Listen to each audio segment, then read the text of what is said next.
Things get heated in the election as we arrive to debate day. It seems that socio-psycholinguistics is gaining the upper hand over word recognition in the numbers because of his policies on child reading. Let's listen in. Thank you. Settle down. Okay. Now, where was I?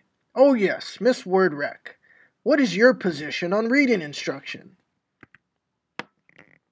Well, if I win, I plan to implement the phonetic structural analysis policy.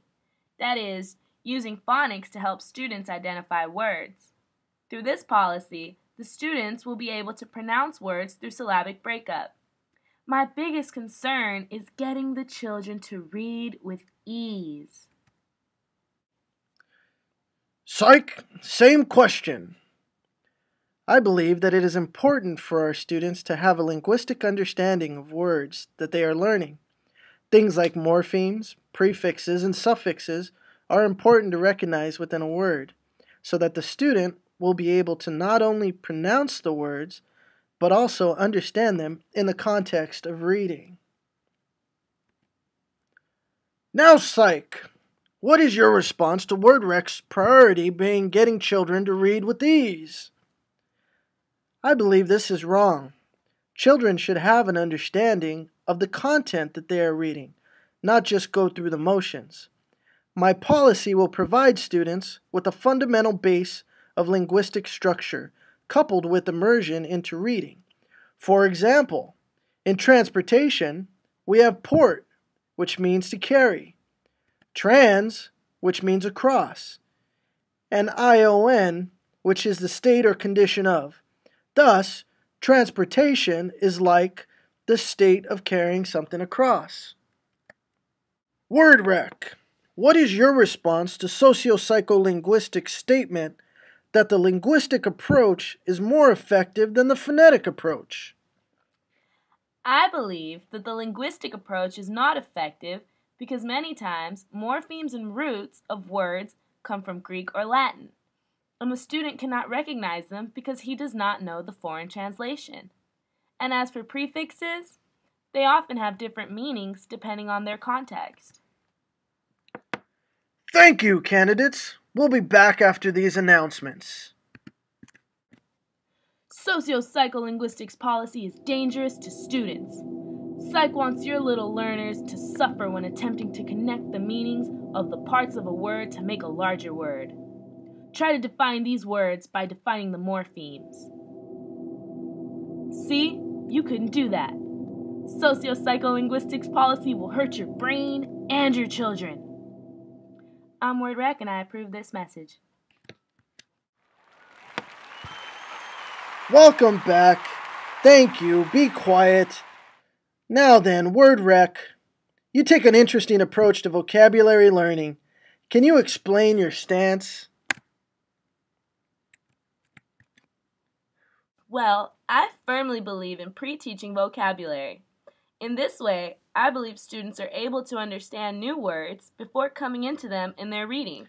Actually, may I cut in? Pre-teaching vocabulary is not as effective as my opponent here is leading you to believe. Think about it. How does the educator know which words to choose? And what if some of the students already know those words? Now think about definitions. Sometimes they're not related to the context of the reading in which the student will find the word.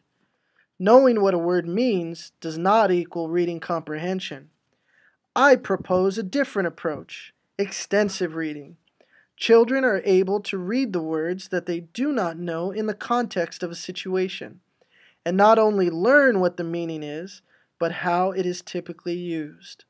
This provides the student with a broader understanding of the new word, which he or she can apply the next time that word comes up in a reading.